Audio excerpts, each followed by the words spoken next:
Pleasure to meet you, Ambassador, Mr. Ambassador. Pleasure to meet you too. Okay, well, if you don't mind, we'll just start off with a couple of questions.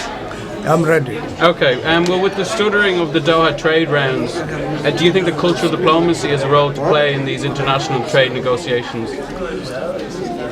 That is very hard to say. You know, I was talking yesterday to the Director General of the Foreign Affairs here in Germany.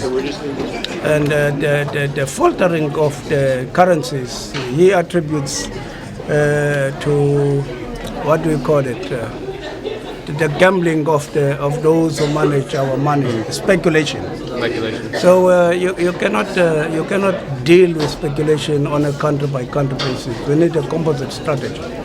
But the fluctuation of the dollar, of course, it has a very serious impact on our own currency, on our trends of investment.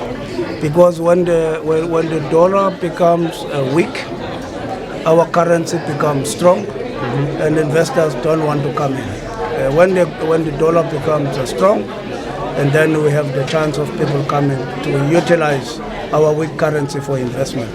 And do you think that maybe a better understanding of these problems on an international scale could produce some results in this respect? I think the international community understands these things. Okay.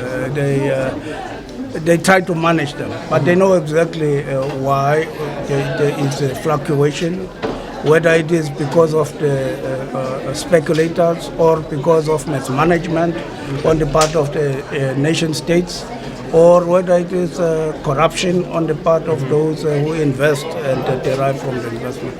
The international community knows that. If you ask the IMF, they will tell you exactly where the solutions could be found. The World Bank will tell you the same thing. The banks of the world, they will tell you where the solutions could come from. Okay, that's great, yeah, very interesting stuff. Mr. Ambassador, if I was to move away from cultural diplomacy and the role of that in economics and onto its role in more social policy and social issues, how does cultural diplomacy help South African reconciliation following the apartheid? Well, it probably has done a lot, but not enough. No. For instance, if you look back to the World Cup, the Rugby World Cup in 1995, of course. One of the areas of struggle in South Africa was waged at the cultural front.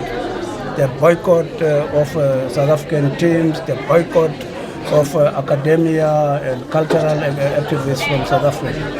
For the first time in 1995, we saw President Mandela wearing the hated Springbok jersey, standing next to the hated white Springbok team, and the whole country applauding this integration of the South Africans on the rugby field.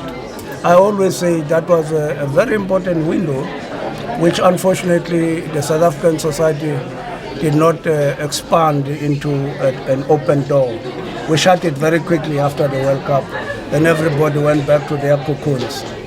When we won the World Cup in France in 2007, that window was opened again. We tried to broaden it up a little bit, take the victorious team throughout the suburbs and the townships, and people were very excited. The World Cup saw millions of people integrated via the World Cup tournament.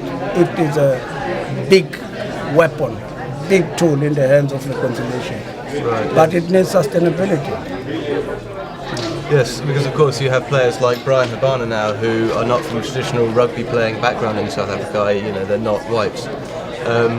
And because of this, is it therefore becoming more attractive across South Africa rather than just in white communities? Brian Habana is a hero across the color line. Makhenkesi is a hero across the color line. And yes, cultural interaction is a very important tool of social cohesion and racial integration at home and abroad.